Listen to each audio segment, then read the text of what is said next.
बक्सर आजकल नेताओं का तीर्थ स्थल बना हुआ है। ये वही बक्सर है जहां पिछले 86 दिनों से किसान धरने पर बैठे हुए थे, आंदोलन कर रहे थे, कोई झांकने तक नहीं जा रहा था। लेकिन जैसे ही घटना घटी, पुलिस ने कार्रवाई की, किसानों को प्रताड़ित किया, प्लांट में तोड़फोड़ हुई, तो उसके बाद से लगातार नेताओं का दौरा चल रहा है। आखिर ये बक्सर की घटना हुई क्यों? प्रशासन इतने दिनों तक क्या कर रहा था और जनप्रतिनिधि क्या कर रहे थे? ये एक बड़ा सवाल उभर कर सामने आया है। और इस कार्यक्रम में, बिहार तक के इस खास कार्यक्रम में, हम आपको ये बताने की कोशिश करेंगे। हमारे साथ एक मेहमान भी हैं, श्री प्रकाश राय, जो कि किसान नेता भी हैं और सामाजिक कार्यकर्ता भी हैं, और ये इस पूरे आंदोलन से ये लगातार जुड़े रहे हैं। तो आपको इसके अंदर की कहानी कि आखिर ऐसी घटना क्यों हुई, किसकी लापरवाही है इसके पीछे, इन तमाम बातों पर हम श्री प्रकाश राय जी से इनकी राय जानना चाहेंगे, इनसे बातचीत करेंगे। आपका स्वागत है बिहार तक में, श्री प्रकाश जी। ये बताइए, सबसे पहले तो हम ये कहना चाहेंगे, जानना चाहेंगे कि ये घटना क्यों घटी। बक्सर की जो घटना है, इतनी बड़ी घटना, 86 दिनों से आंदोलन हो रहा था और उसके बाद अचानक से इस तरह से विस्फोट होता है, तोड़फोड़ होती है, आगजनी होती है, ये क्यों है? किसकी लापरवाही है? किसान की भूमि एसडीबीएन को चाहिए रेल लाइन बिछाने के लिए, पानी ले जाने के लिए पावर प्लांट में, जिसमें 200 एकड़ जमीन की जरूरत है। 137 एकड़ जमीन रेलवे लाइन के लिए, 71 एकड़ जमीन कुछ सरकारी जमीन है जो सरकार के द्वारा जो है दे दिया जाएगा, लेकिन ये रैयती जमीन किसानों से लेना है, जिसमें 998 किसान का जमीन है। किसानों का कहना था कि उस जमीन का कीमत वर्तमान बाजार भाव जो मूल्य है उसके आधार पर दिया जाए, और जब भुगतान कर दिया जाएगा, जब पैसा हम लोग को मिल जाएगा तो आप काम शुरू कीजिएगा। लेकिन एसडीबीएन का कहना था कि हम काम करेंगे, भुगतान का बाद में होगा। तो ये तो गलत बात है। तो इसी बात को लेकर धरने में बैठे, इसी बात को लेकर जो है अपने जमीन की रक्षा के लिए किसान 86 दिन से अनवरत जो है किसानों का धरना जो है, क्योंकि दिन में काम होता है, तो सुबह से लेकर शाम तक किसान बैठते थे, रात में अपने अपने घर चले जाते थे, फिर दूसरा दिन जो है वो सारा अपना काम काज छोड़कर, कुछ कोई तोड़फोड़ नहीं हो रही थी, कुछ नहीं हो रहा था, केवल धरने पर वो लोग बैठे हुए थे। कुछ नहीं, तोड़फोड़ किसानों के द्वारा करने का बात ही प्रश्न नहीं उठता है। किसान तो कह रहे कि हमारे जमीन का कीमत आप तय कर लीजिए, और जो प्रावधान है उसके तहत जो है उस कीमत का प्रति एकड़ भुगतान कर दीजिए, उसके बाद आप काम कीजिए। क्योंकि वो कंपनी का जो स्थापना है 1058 एकड़ में, तो वो तो काम शुरू हो गया है। नहीं, उससे पहले ये बताना दर्शकों को जरूरी है कि 2011-12 से ये कंपनी बक्सर के चौसा में, बनारपुर गांव में, चौसा बनारपुर में स्थापित किया जा रहा है। पावर प्लांट है, मेगा पावर प्लांट है, और 1100 एकड़ जमीन पहले ही एक्वायर की जा चुकी है। ये ताजा मामला जो है ये 200 एकड़ का, 200 एकड़ और चाहिए। ये जरूरत कंपनी को बाद में महसूस होती है, और उसके लिए 2022 में अधिग्रहण करने की प्रक्रिया शुरू होती है। तो मेरे कहने का मतलब ये है कि अधिग्रहण की एक प्रक्रिया होती है।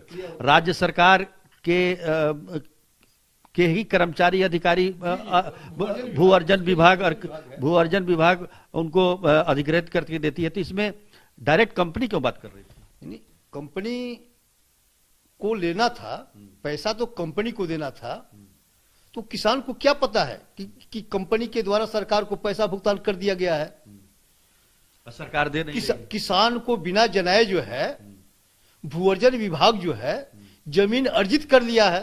अच्छा, मतलब जमीन उनका ले लिया गया है, ले लिया गया, भुगतान उनको नहीं हुआ। अपनी प्रक्रिया जो है एसजेवीएन प्रशासन के 60 गार्ड से वो सारी प्रक्रिया पूरा कर दिए हैं, लेकिन बिना किसान को जनाए, किसान की सहमति वगैरह जो है यह गैर कानूनी काम है, जो कहीं ना कहीं से एसजेवीएन, मतलब किसानों को कोई मुआवजा नहीं मिला, कुछ नहीं, किसानों को मुआवजा नहीं मिला।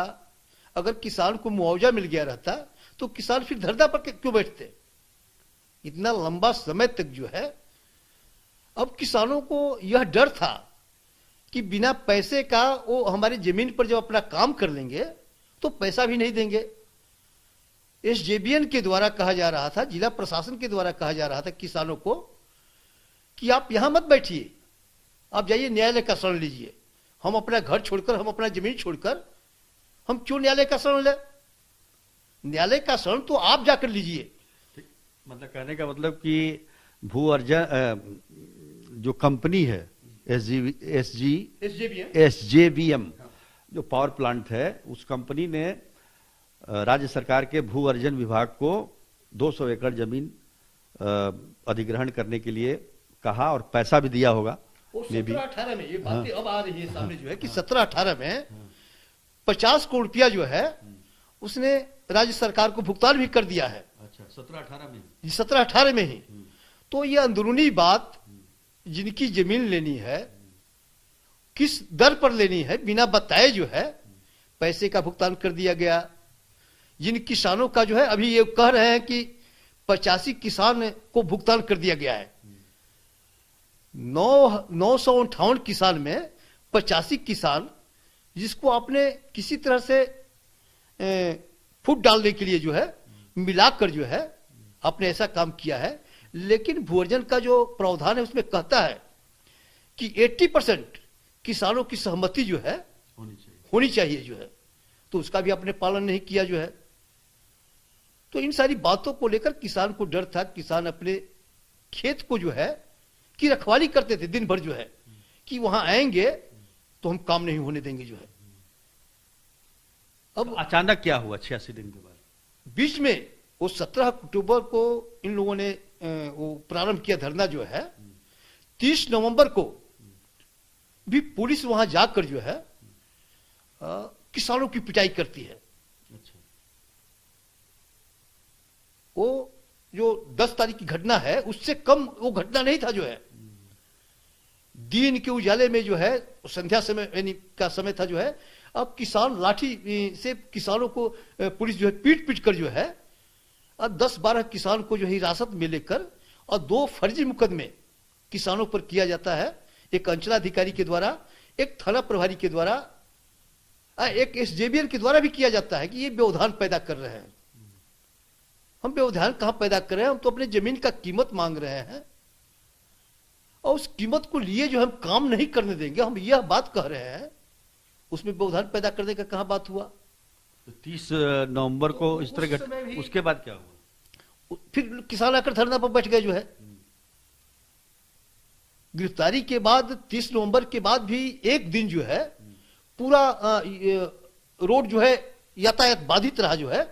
किसान इतना उत्तेजित हो गए थे कि करीब 48 घंटा। उस समय कोई अधिकारी आया बातचीत करने के लिए? जी, उस समय अधिकारी आए। अंत में किसान को भी हुआ या हमारे जैसे लोग जो है प्रबुद्ध लोगों ने कहा कि नहीं, वो शादी ब्याह का समय है या ऐसे भी रोड को अवरुद्ध करना जो है उचित नहीं है। वो लोग रोड खाली कराने आए थे, अधिकारी लोग यही बात रोड खाली कराने आए थे पदाधिकारियों के द्वारा। समस्या के बारे में कोई बात नहीं, समस्या के विषय में तो जिलाधिकारी से लेकर जितने भी सक्षम पदाधिकारी हैं किसानों को सक्षम न्यायालय में जाने की बात कर रहे हैं। किसान क्यों जाएंगे सक्षम न्यायालय में जो है? अपनी जमीन के लिए किसान क्यों जाएंगे जो है? वो जिलाधिकारी को सक्षम न्यायालय में जाना चाहिए था, एसजेवीएन को सक्षम न्यायालय में जाना चाहिए था कि हमने पैसा दे दिया है, हमको नहीं मिल रहा है, हमको नहीं, हमको जो है तो उनका तो आधार न्यायालय में टिकता नहीं जो है। लेकिन पुलिस ने जो उसके बाद भी कुछ कार्रवाई हुई क्या? उसके बाद फिर किसान आकर बैठ गए जो है।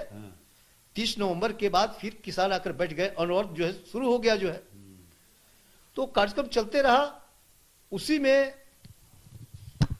फिर वो काम शुरू कर दिए बलपूर्वक जो है, पानी का काम, रेलवे लाइन का प्रारंभ जो है शुरू कर दिए। तो किसान वहां विरोध किए जो है, तो 2-3 किसानों को पकड़कर जो है बेरहमी से पीटा गया। अब किसान जो है उत्तेजित हो गए जो है, और उत्तेजित होकर किसान जो एसजेवीएन का मेन गेट है, जिससे उसमें काम करने वाले श्रमिक, पदाधिकारी, कर्मी प्रतिदिन आते जाते हैं, वो उसको जाकर उसमें ताला लगा दिए कि हम काम नहीं होने देंगे जो है, और काम को रोकने जा रहे हैं, तो आप हमारे किसान को पीट रहे हैं, तो हम यहाँ एसजेवीएन के मुख्य द्वार पर जो है ताला लगाएंगे। भर दिन ताला लगा, 9 जनवरी की बात। जी हाँ, 9 जनवरी की बात है। ताला लगाकर भर दिन जो है कोई हिंसक बात नहीं हुआ, किसी के साथ मारपीट नहीं हुआ, बल्कि जब ताला लग गया तो कोई आया नहीं जो है, भर दिन काम बंद रहा जो है। तो बंद रहने के बाद जो है वो संध्या समय अंचलाधिकारी के द्वारा, थाना प्रभारी के द्वारा फिर मुकदमा किया जाता है कि हम लोग के जाने के बाद जबकि कोई नहीं गया है वहां पर, प्रशासन को, जिलाधिकारी को, पुलिस अधीक्षक को वहां पहुंचना चाहिए था 9 जनवरी को, और पहुंचकर वहां बात करना चाहिए था। लेकिन इन लोगों ने थाना प्रभारी, अंचलाधिकारी से किसानों पर फिर झूठा मुकदमा जो है करा दिया। अब कराने के बाद जो है रात्रि में, वही 12 बजे रात्रि में 2-3 थाना की पुलिस जो है, क्योंकि थाना प्रभारी, मुफस्सिल थाना जो पड़ता है चौसा जो है, वह थाना प्रभारी अगर अपने मन से जाता तो वह अकेले जाता अपने थाना के फोर्स को लेकर, और 2-3 थाना के 50-60 पुलिसकर्मी नहीं रहते जो है। इसका मतलब कि ऊपर एसपी वरीय स्तर का है। सर्वोच्च न्यायालय का आदेश है कि प्राथमिकी दर्ज होने के बाद वरीय पदाधिकारी, पुलिस ऑफिसर अगर पर्यवेक्षण नहीं करते हैं तो उसके पहले गिरफ्तारी नहीं की जा सकती है, एफआईआर करके जो है। लेकिन इन्होंने त्वरित कार्रवाई, मतलब कुछ ही घंटों के बाद चले गए एफआईआर। 5 बजे संध्या समय वो एफआईआर करते हैं, एफआईआर करके कि जबरन जो है दुर्व्यवहार करना। क्यों इतना मतलब जल्दीबाजी में था? आमतौर पर तो देखा जाता है कि हत्या के मामले में भी एफआईआर दर्ज हो तो बड़ा लेट लतीफी का आरोप लगता है। हत्या, बलात्कार, ये सारे मामले में जो है लेट लतीफी लगती है। लेकिन इस मामले में पुलिस इतना एक्टिव क्यों हो गई, तो उसके पीछे एसजेवीएन प्रभावित किया जो है, कि पदाधिकारी जो है, पुलिस पदाधिकारियों को प्रभावित किया। ये प्रभावित होकर जिला प्रशासन जो है, पूरा प्रशासन पूरा प्रभावित होकर, पूरा बक्सर प्रशासन एसजेवीएन कंपनी के प्रभाव में, एकदम प्रभाव में है। और वह किसानों के उचित बात को भी सुनने के लिए लोग तैयार नहीं है, और उसी का नतीजा है पुलिस अधीक्षक से लेकर डीवाईएसपी से लेकर किसी ने आदेश दिया होगा। वह हो सकता है मौखिक ही आदेश हो, आज यह बात हो तो ये लोग बदल जाए जो है, लेकिन इसकी जांच तो होनी चाहिए।